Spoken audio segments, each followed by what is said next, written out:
What's going on, guys? Welcome to the State of VR, where I do my best to give you guys the latest and most up-to-date news regarding game releases, new hardware, and innovations related to everything virtual reality.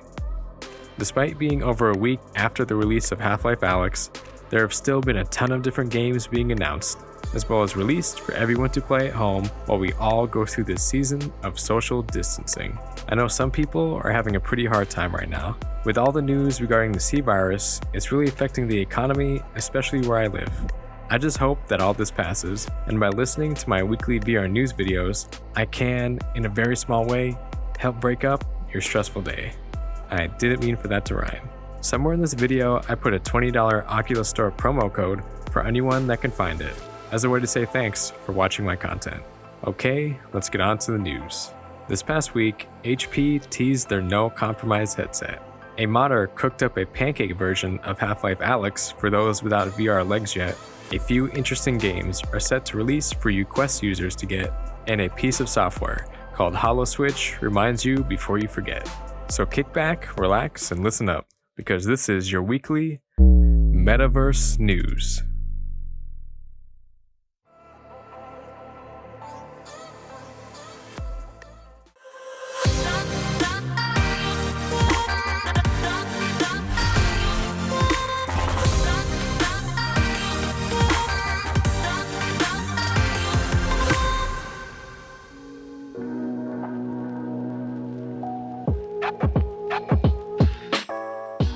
Alright guys, let's start with some hardware related news. One news topic I want to touch on real quick that I didn't get the chance to cover last week was the teaser video released by HP showing what will be the next iteration of the HP Reverb. The most surprising bit about this teaser was the fact that this headset will be created in collaboration with Valve, making for a lot of pretty interesting speculation as to what sort of tracking solution and hardware this headset will use.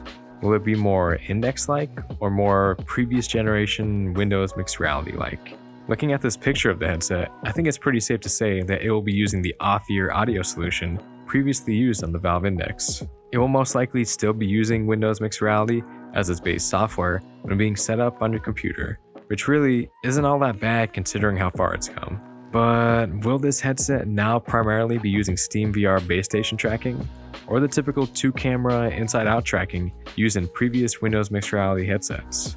HP must really see all the areas where Valve succeeded in the Index. In my opinion, the best audio solution with off-ear headphones, damn near no screen door effect at all, and it's pretty good comfort-wise, despite it being one of the heaviest headsets sitting at around 800 grams. I really hope HP takes the best of the Reverb with its 2160 by 2160 resolution and its apparently awesome comfort and combines it with everything the Index does right. I think this will make for a best-in-class experience, maybe even better than the Index. If the HP Reverb had a baby with the Valve Index, would it be the best consumer headset we've seen yet? Let me know your thoughts down below.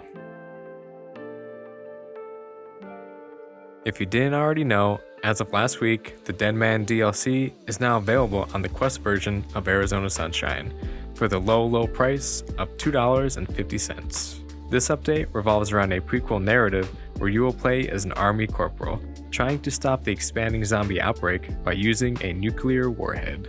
Among other things, you will also be able to play this update co-op with another person, and you will be given new weapons to take out as many zombies as you can.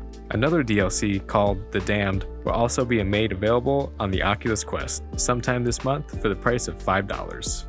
Arizona Sunshine isn't a bad game if you don't already have a PC to play games using virtual desktop or a link cable. It's probably the best zombie game playable on the Quest natively right now. That's at least until Walking Dead Saints and Sinners is also available on the Quest store, hopefully soon. In a little over a week, the developers at E. McNeil are set to launch their primarily Kickstarter-funded PC VR and Quest-compatible title, Iron Lights, this month. It is a 1v1 melee-style type game that looks to solve a lot of the issues we see from other striking-focused games by introducing a sort of turn-based mechanic where only one person is allowed to attack at a time, and the other must work to defend that attack. And did I mention all of these strikes and parries take place in slow motion? Also, in the last month, there have been a lot of YouTube channels that have gotten the chance to stream and cover this game. For fairly in depth, so before you decide to purchase this one on its release date of April 9th, I'd scour YouTube a little bit, specifically ZimTalk5 or Reckoner VR's channel, to catch some gameplay and explanations on how exactly the combat will work. Just to let you guys know, this game will be cross-buy if purchased from the Oculus store, meaning you'll be able to play either the Rift or Quest version while only needing to purchase the game one time. Finally, let's talk about a game I'm actually pretty excited to try out on my Quest, and has gotten some pretty high praise so far on the Oculus store. Lies Beneath is a single-player, story-based comic book-style horror game where you play as a college student named May. Returning back to her hometown in Slumber, Alaska, she finds that she must now fight to save her father while armed to the teeth with a variety of different weapons, while also uncovering a few secrets about your character's past. It currently has a 4.9 rating on the Oculus Store and is being sold for $30. Some of the reviews say that it's actually a pretty lengthy title, so don't expect for this game to be a quick playthrough. It's going to be a must-buy for me. Go check it out. A pretty interesting piece of software recently caught my eye while watching a VRnews video by Steve Knows. It's a VR-focused phone app called HoloSwitch that has just exited their closed beta and has now entered early access status for everyone to try out. It's currently only available to those who have Android smartphones and those using PC VR headsets. HoloSwitch is an application that enables users to receive notifications from your phone, among other things like recording VR moments for sharing on your smartphone, using your phone's camera for real-time surveillance while in VR so nobody sneaks up on you, and I think the coolest feature is being able to take calls to include video calls, all while you still have your headset on. I'm not sure if the person on the other end of the line will see an avatar of you in VR, so I guess I'm gonna have to check it out myself. And I'll hopefully be able to do that once they finish development of their iOS version of the app. Yeah, I know, this app alone makes me wish I had an Android phone. I think this app would explode in popularity if it was usable on the Quest.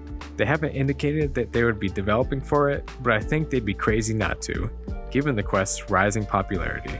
If you are able to use PC VR, given the state of the world right now, this app would be perfect if you want to devote just a little more time being in the metaverse. Give this one a try for me and see how it goes. If you want to try this out, a link to their website is in the description. So, do you guys like pancakes? Because it didn't take long for modders to figure out a way to play Half-Life Alyx using just a mouse and keyboard. I'm not against making this game more widely available for those to play without the need of a VR headset, but it kind of entirely defeats the purpose of what this game was made for. You know, virtual reality. The atmospheric sounds and visuals, that feeling of presence, simply cannot be replicated looking at a screen. It kind of makes me laugh every time I hear someone talk about how immersive a certain game made them feel playing it on a screen. Because as people who've played any sort of VR horror games know, like the Unreal PT demo or The Exorcist, nothing really compares. And for anyone to understand what I'm talking about, you have to try it to get it. It's something that cannot be explained without experiencing it firsthand. I'm absolutely not bashing this method of playing, and props to the dev who made this possible, to play for people who can't afford to buy a VR headset to play Alyx. But if you do try it and are disappointed in how the game plays, trust me, it isn't the game that sucks. This comment made on the dev's video completely describes how I feel. He said, "This is cool, but playing Half-Life Alyx without VR is like going to Disneyland in Google Street View." What is your guys' take on this mod from Unreal Academy?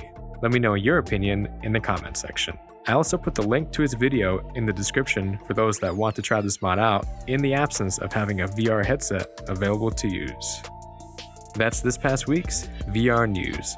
If you guys want to check out my latest Half-Life Alyx gameplay streams or jump in whenever I'm live, my Twitch username is on the screen. I think for my next gameplay streams, I'm gonna finally work on finishing Boneworks, while I still have time to play consistently. If you guys want, post your Twitch usernames in the comment section below, and I'll be sure to follow and hop in to talk VR with you guys whenever you're live. Alright guys, thanks for watching.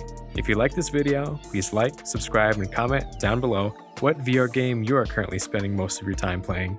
Peace out, VR dudes and dudettes.